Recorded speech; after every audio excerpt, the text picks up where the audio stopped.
송상은 교수의 레크리에이션 활동을 통한 리크리에이션 매스.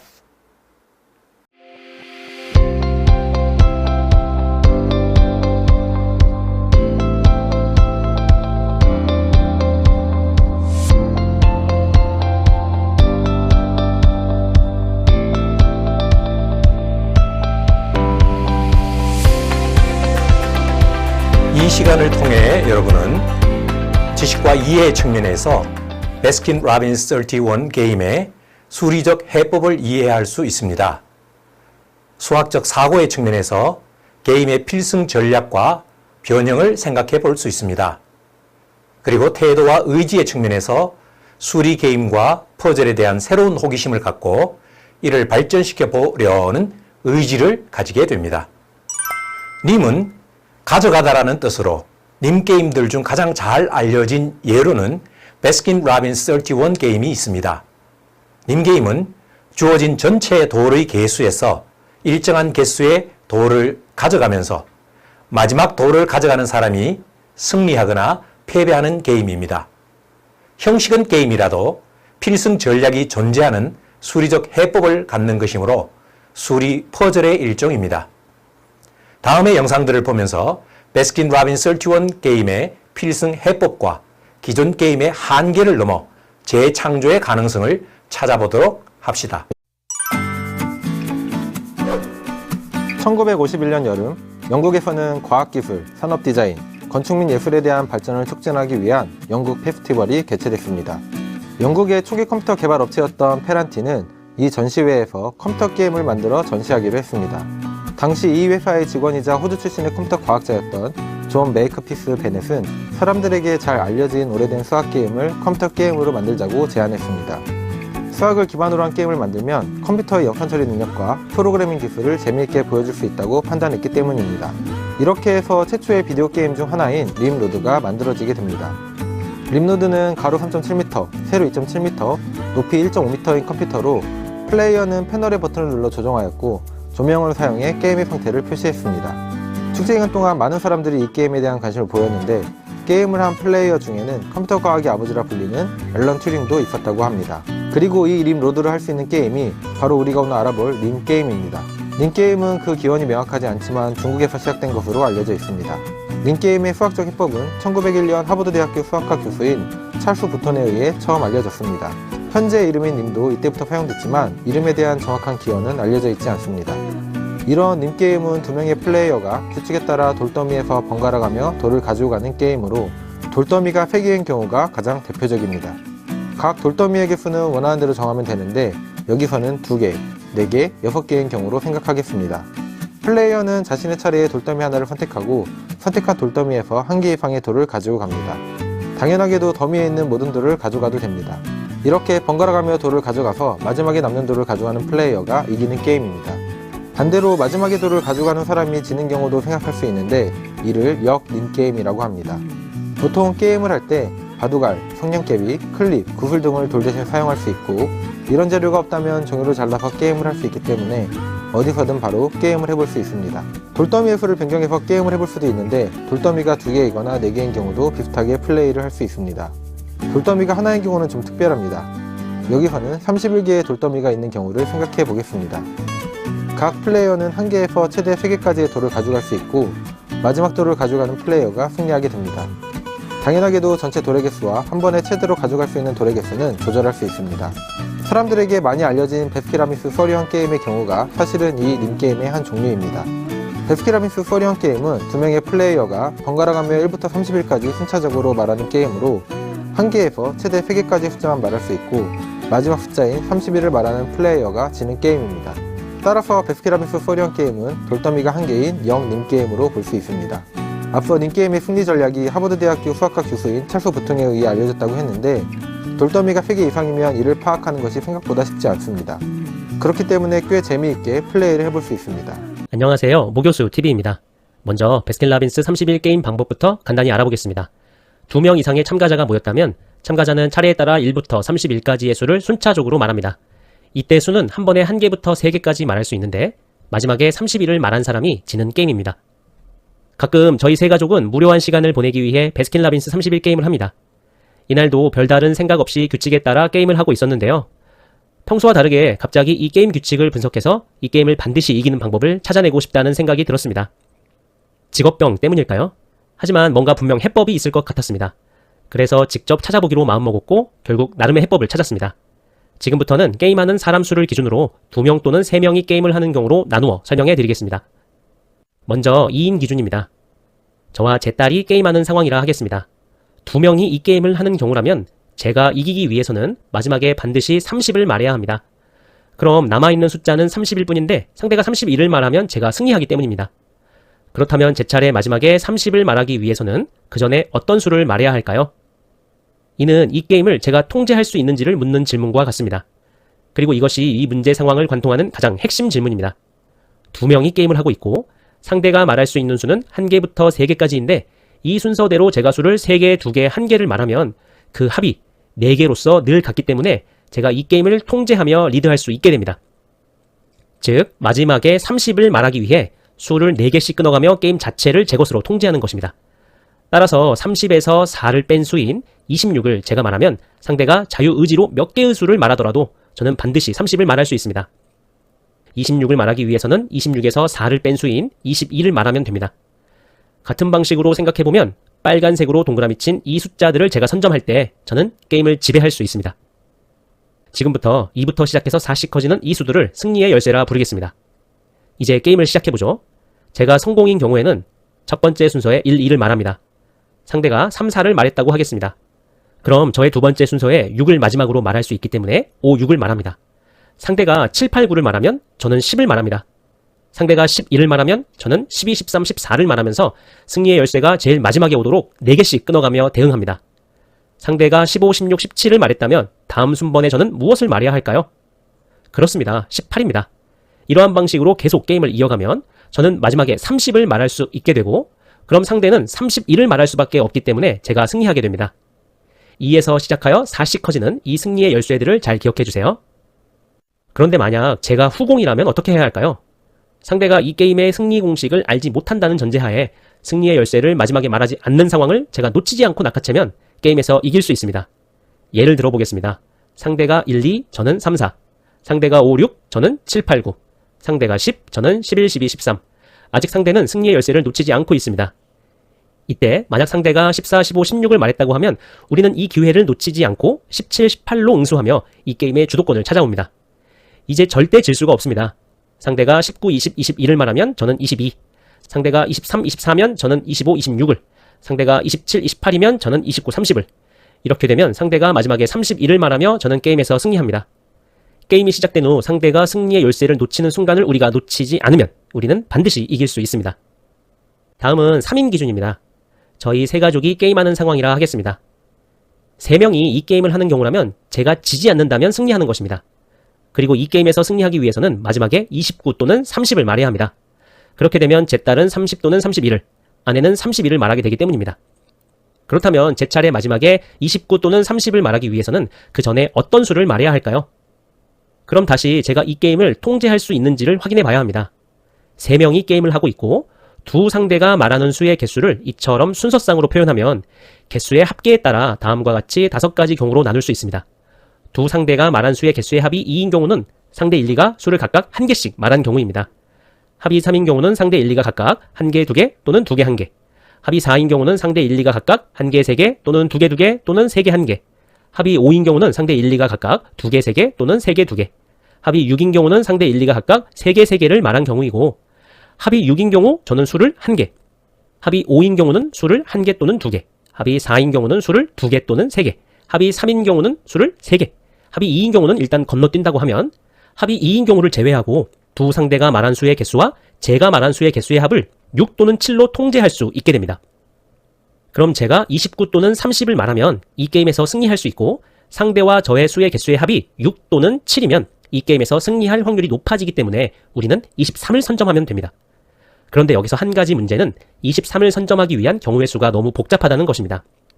차근차근 침착하게 모든 경우의 수를 따져볼 수는 있겠지만 이를 외울 수 없어서 실전에서 활용하기에 너무 어렵기 때문에 그 경우의 수를 전부 따지기보다는 우리의 승리 확률을 높이는 방법에 대해 알아보려고 합니다. 지금부터 23을 승리의 열쇠라고 합시다. 제가 23을 선점했다고 할 때 제 딸이 24, 25, 아내가 26을 말했다고 하면 남아있는 수는 27, 28, 29, 30, 31이고 여기서 제가 27, 28, 29를 말하면 남아있는 수는 2개이므로 저는 승리합니다. 같은 방식으로 제가 23을 말했을 때 제 딸이 24, 아내가 25, 26, 27을 말했다고 하면 남아있는 수는 28, 29, 30, 31인데 여기서 제가 28, 29를 말하면 남아있는 수는 2개이고 28, 29, 30을 말하면 남아있는 수는 1개이므로 역시 저는 승리할 수 있습니다. 이처럼 두 상대가 말한 수의 개수의 합이 3개 이상인 경우는 두 상대와 제가 말한 수의 개수의 합이 6 또는 7이 되도록 대응하면 게임에서 반드시 승리할 수 있습니다. 그런데 만약 제가 23을 선점했을 때 두 상대가 각각 수를 1개씩 말한다면 남아있는 수는 26부터 31까지 6개이기 때문에 제가 26을 말하면 5개의 수가 남고 제가 26, 27, 28을 말하면 3개의 수가 남으므로 두 상대가 말한 수의 개수에 의해 저의 승패는 결정됩니다. 이것이 승리의 열쇠를 제가 거머쥐었더라도 패배할 수 있는 유일한 상황입니다. 이럴 땐 2개 또는 3개의 수를 말한 뒤 제 딸에게 30까지 말해달라고 호소하는 수밖에 없겠네요. 하지만 이 상황을 역이용하면 23을 선점하고 기뻐하는 상대를 울게 만들 수도 있습니다.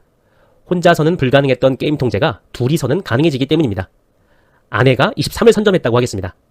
저와 제 딸은 눈빛 교환을 통해 엄마 패배시키기 작전을 시작합니다. 엄마가 패배하면 저와 제 딸은 승리하기 때문에 두 사람의 이해관계가 일치하므로 이는 충분히 가능한 상황입니다. 제가 24, 딸이 25를 말한 뒤 남아있는 6개의 숫자 중 아내가 26, 27, 28을 말했다고 해도 제가 29, 제 딸이 30을 말하면 아내는 31을 말할 수밖에 없으므로 저희 둘은 게임에서 승리합니다. 딸이 23을 선점한 경우도 마찬가지입니다. 눈빛 교환을 통해 아내와 제가 수를 각각 1개씩만 말하면 딸이 어떻게 대응하더라도 이해관계가 일치하는 무리는 그녀를 패배시킬 수 있습니다. 이 작전은 이를 알고 있는 사람들끼리 작당하면 쉽게 써먹을 수 있지만 또 그 전략이 금방 들통나기 때문에 중요한 순간에 딱 한 번만 사용하시길 권합니다.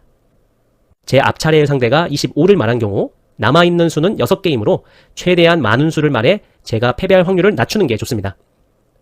제 바로 뒷차례의 상대에게 눈빛으로 호소하는 방법도 추천합니다. 제 앞차례의 상대가 26을 말한 경우도 마찬가지입니다. 남아있는 수는 5개이므로 제가 숫자 3개를 말하면 승리할 수 있습니다. 정리해 보겠습니다. 이 게임을 2명이 하는 경우에는 2부터 시작해서 4씩 커지는 이 승리의 열쇠들을 잘 기억하셔서 선후공과 관계없이 상대의 실수를 놓치지 않고 빈틈을 파고들면 반드시 승리할 수 있습니다. 3명이 하는 경우에는 100% 승리한다는 것은 사실상 불가능하지만 승리의 열쇠인 23을 기억하시고 이를 선점하신 뒤 각각의 경우의 수에 적절하게 대응하시면 반드시 승리할 수 있습니다. 단순히 운에 의해 승패가 결정될 것 같던 게임에서도 수학적 사고력을 발휘하면 반드시 승리할 수 있습니다. 베스킨라빈스 31 게임 아시죠? 숫자를 3개까지 부를 수 있는데 번갈아 가면서 숫자를 1부터 세기 시작해서 마지막에 31을 말하게 되는 사람이 지게 되는 게임이죠. 이 게임을 3명 이상 여러 명이서 하면 필승 전략이라고 하는 것을 말하기 어렵지만 2명이서 하게 된다면 필승 전략이라고 하는 것이 존재합니다. 성공이 이길지 후공이 이길지 처음부터 정해져 있는 것이죠. 이 게임은 변형이 참 다양하게 존재합니다. 31을 부르면 지는 것 대신에 100을 부르면 진다라고 해도 되고 31을 부르면 지는 것에서 31을 부르면 이기는 걸로 바꾼 변형도 있고요. 부를 수 있는 숫자의 개수를 하나, 둘, 셋에서 하나, 둘, 셋, 넷까지 부르는 걸로 혹은 하나, 둘, 셋, 넷, 5까지 부르는 걸로 바꾼 버전도 있겠습니다. 조금 더 수학 덕후스럽게 가면 하나, 둘, 셋 대신에 2의 거듭 제곱꼴들만 더할 수 있다 라고 하는 버전도 있고요. 하나, 둘, 셋 대신에 1을 포함한 소수들만 더할 수 있다 라고 하는 버전도 있어요. 1부터 번갈아 가면서 숫자들을 부르는데 1을 포함한 소수개만큼을 연속해서 부를 수 있는 거죠. 그러다가 31을 부를 수밖에 없는 사람이 진다면 과연 그 게임의 필승 전략이 있겠는가 하는 문제입니다. 만약 첫 턴에 30 하고 부를 수 있으면 상대에게 31을 강제해서 이길 수 있겠지만 30은 소수가 아니라서 첫 턴에 부를 수는 없겠죠. 29가 소수니까 첫 턴에 바로 29까지 부를 수도 있을 텐데 그럼 상대가 30 해버리고 나면 내가 패배할 테니까 29가 좋은 수는 아닙니다. 27이나 25는 소수가 아니고 23이 소수죠. 그래서 첫 턴에 23까지도 부를 수 있을 텐데 첫 턴에 23 하고 부르면 상대 입장에서는 7이 소수니까 여기다 7을 더해서 30 하고 불러버리면 이번에도 내가 패배하게 되겠죠. 그래서 첫 턴에 23도 좋은 수가 아닙니다. 자, 이런 게임에서 필승 전략이 어떻게 될지 한번 생각해 볼까요? 먼저 원래 베스킨라빈스 31 게임인 3개까지 부를 수 있고 31을 부르면 지는 그 게임에서의 파해법부터 살펴봅시다. 거슬러 올라가면 되는데요. 31을 부르는 사람이 지는 거니까 30을 부르게 되면 이기게 되죠. 30을 부르는 순간 상대에게 31을 강제하게 되니까요. 그럼 30을 부르는 사람이 이기는 게임으로 이해할 수 있습니다. 그럼 29, 28, 27은 지는 포지션이 돼요. 왜냐하면 내가 29, 28, 27 셋 중에 하나를 부르게 된다면 상대가 30을 부를 수 있게 되기 때문이에요. 27을 부르면 상대가 28, 29, 30 해서 30을 부르고 28을 내가 부르면 29, 30 해서 상대가 30을 부르고 내가 29를 부르면 상대가 또 30 부르고 그래서 요 세 가지 포지션은 내가 지게 되는 포지션입니다. 내가 이걸로 끝나게 되면 게임에서 이길 수 없다는 것이죠. 그런데 26을 부르면 또 내가 이기게 됩니다. 상대에게 이 세 가지 지는 포지션을 강제하기 때문이에요. 내가 26하고 끝내버리면 상대는 27이나 28이나 29 셋 중에 하나를 부를 수밖에 없는 상황이 되고 그 포지션들이 다 지는 상황이죠. 상대에게 지는 포지션을 강제할 수밖에 없으니 26은 이기는 포지션이 됩니다. 이런 식으로 거슬러 올라가다 보면 4번에 한 번씩을 주기로 반복이 된다는 걸 알 수 있어요. 결국 4n 플러스 2꼴이 위닝 포지션들이 되고 4n 플러스 2꼴이 아닌 포지션들이 루징 포지션이 됩니다. 그래서 처음에 2를 누가 부르느냐 그게 바로 승패를 확정한다고 할 수 있습니다. 선을 잡으면 2를 바로 불러버리고 계속해서 4n 플러스 2꼴을 맞춰나가면 되는 것이고 선을 잡지 못하면 중간에 상대가 한 번이라도 실수를 하길 바라면서 4n 플러스 2꼴을 부를 수 있는 기회가 된다면 바로 그 포지션을 차지하면서 계속해서 4n 플러스 2꼴의 숫자들을 킵해 나가면 상대는 결코 4n 플러스 2꼴을 부를 수 없는 그런 전략을 세울 수 있겠죠. 자, 이게 원래 베스킨라빈스 31 게임을 2명이서 할 때의 필승 전략이라고 할 수 있는 건데요. 다른 변형들도 크게 다르지 않습니다. 만약에 31을 부르면 이기는 게임이다 라고 하면 어떻게 될지 한번 생각해 보시죠. 자, 그때에도 문제가 크게 달라지진 않아요. 이번엔 30이 위닝 포지션이 아니라 31을 부르는 사람이 이기는 거니까 31이 위닝 포지션이 되겠죠. 그럼 30, 29, 28이 다 루징 포지션이 됩니다. 28, 29, 30 셋 중에 하나 무엇이든 부르는 순간 상대에게 31의 기회를 주어버리는 것이기 때문이에요. 그러니까 27이 위닝 포지션이 되겠죠. 27을 부르는 순간 상대에게 루징 포지션을 강요할 수 있으니까요. 이런 식으로 또 4번에 한 번씩 위닝 포지션이 반복이 되게 됩니다. 결국 지는 걸 이기는 걸로 바꾸면 4n 플러스 2꼴이 이기는 게 아니라 4n 플러스 3꼴이 이기는, 즉 초반에 성공을 잡아서 3을 불러버리면 이기는 그런 게임으로 바뀌게 되겠죠. 3개가 아니라 4개까지 부를 수 있다라고 하는 게임에서는 어떻게 될까요? 여전히 31이 루징 포지션이고 30이 위닝 포지션일 텐데 이번엔 4개까지 부를 수 있으니까 29, 28, 27, 26 4개가 다 루징 포지션이 되고 25가 위닝 포지션이 됩니다. 그래서 이번엔 5개를 주기로 돌아가게 되죠. 즉 5의 배수 골들이 다 위닝 포지션이 됩니다. 5n 골들이 위닝 포지션이 되고 성공에서는 5n 골을 만들 수가 없죠. 1, 2, 3, 4 중에 하나를 말해야 되니까요. 그래서 이 버전에서는 후공이 항상 이기는 게임이 됩니다. 성공이 1, 2, 3, 4 중에 뭘 부르건 간에 후공이 5를 부르는 순간 후공이 이기는 게임이 되겠죠. 자, 여기까지는 이해하기 어렵지 않을 거라 믿습니다. 자, 이제 1, 2, 3이 아니라 2의 거듭 제곱골들 1, 2, 4, 8, 16 이런 2의 거듭 제곱골들을 부를 수 있는 게임이라고 해봅시다. 여전히 31까지만 간다고 해보고요. 이 게임은 필승 전략이 어떻게 될까요? 성공이 이길까요? 후공이 이길까요? 자, 여전히 31은 루징 포지션입니다. 30 부르게 되면 이기게 되겠죠. 상대가 31을 부를 수밖에 없는 상황이 됩니다. 그럼 30에서 1, 2, 4, 8, 16 이런 숫자들을 뺀 포지션들은 다 루징 포지션이 됩니다. 29가 루징 포지션이 되고 28도 루징 포지션이 되고 4를 뺀 26도 루징 포지션이 됩니다. 8을 뺀 22도 루징 포지션이 될 거고요. 16을 뺀 14 역시 루징 포지션이 됩니다. 내가 14를 부르는 순간 상대는 16을 더해서 30을 부른다는 의미입니다. 자, 이렇게 놓고 보면 빠진 수들 중에서 가장 큰 수인 27 같은 경우엔 위닝 포지션이 되는 거예요. 27을 부르는 순간 상대는 30을 부를 수는 없고 루징 포지션으로 빠질 수밖에 없습니다. 그래서 27이 위닝 포지션이 되고 27이 위닝 포지션이기 때문에 27에서 1, 2, 4, 8, 16 같은 숫자들을 뺀 값들이 또 루징 포지션이 됩니다. 자, 이런 식으로 반복해 나가다 보면 결국 어떤 패턴을 그리냐면 3개를 한 묶음으로 해서 WLL이 반복되는 형태가 됩니다. 즉 3의 배수 꼴들이 위닝 포지션이 되는 거예요. 그래서 누구나 A가 됐던 B가 됐던 3의 배수를 먼저 부르는 사람이 이기는 게임이 됩니다. 처음에 3의 배수를 부를 수 없기 때문에 후공이 이기는 게임이에요. 성공이 1, 2, 4, 8, 16 어떤 숫자를 부르건 간에 그것과 가까운 가장 가까운 3의 배수를 후공이 얘기하면 후공이 이기는 게임입니다. 이 숫자들은 3의 배수가 아니기 때문에 3n 플러스 1이나 3n 플러스 2꼴이며 3n 플러스 1꼴이면 2개를 더해서 3n 플러스 2꼴이면 1개를 더해서 3n꼴로 만들 수가 있죠. 후공이요. 그러고 나면 성공은 다시 3n꼴로 숫자를 만들 수가 없습니다. 2의 거듭 제곱꼴들을 더해서 3n꼴로 만들 수가 없죠. 그리고 그 숫자를 나는 다시 또 3n꼴로 만들 수가 있고요. 그럼 결국에 30을 부르게 되는 사람은 내가 됩니다. 그렇겠죠? 그래서 의외로 답이 복잡할 것처럼 보이는 이 2의 거듭제곱꼴을 불러가는 게임의 변형에서도 답은 의외로 심플합니다. 3의 배수꼴만 내가 부르면 된다. 자, 한 문제 더 풀어보죠. 이번엔 2의 배수꼴들이 아니라 1을 포함한 소수들을 더할 수 있다고 해봅시다. 자, 이런 경우엔 필승 전략이 어떻게 될까요? 여전히 32 위닝 포지션이 되겠죠. 32 위닝 포지션이니까 1, 2, 3, 5, 7, 11과 같은 소수들을 빼서 29, 28, 27, 25, 23 이런 숫자들이 다 루징 포지션이 되겠죠. 이런 숫자들을 내가 부르는 순간 상대는 어떤 소수를 더해서 30을 만들어 버릴 수가 있으니까요. 그럼 이런 루징 포지션에 들어가 있지 않은 숫자들 중에서 가장 큰 수인 26이 또 위닝 포지션이 되겠죠. 내가 26을 부를 수 있다면 상대는 30을 부를 수는 없고 그 사이에 있는 루징 포지션으로밖에 빠질 수 없는 그런 상황을 상대에게 강제할 수 있겠죠. 그게 아니라 너무 큰 소수를 상대가 부른다고 하면 31을 결국 상대가 부르게 되는 꼴일 테니까요. 그리고 26이 위닝 포지션이기 때문에 여기서 1, 2, 3, 5, 7, 11 이런 숫자들을 뺀 위치들도 루징 포지션이 되고요. 자, 이렇게 가다 보면 이번엔 4개를 주기로 함을 알 수 있습니다. 4n 플러스 2꼴이 위닝 포지션들이 돼요. 자, 그래서 이번엔 성공이 이기는 게임입니다. 처음에 2를 부르면 이기는 게임이에요. 2를 부르고 상대가 4n 플러스 1꼴을 더하면 3을 더하고 4n 플러스 3꼴을 더하면 1을 더하고 2를 더하면 나도 2를 더해서 계속 나는 4n 플러스 2꼴을 맞출 수가 있고 상대는 4n 플러스 2꼴을 죽어도 못 맞추는 그런 상황을 만들어낼 수 있습니다. 그럼 결국 30은 내가 부르는 것이죠. 자, 이해 가시나요?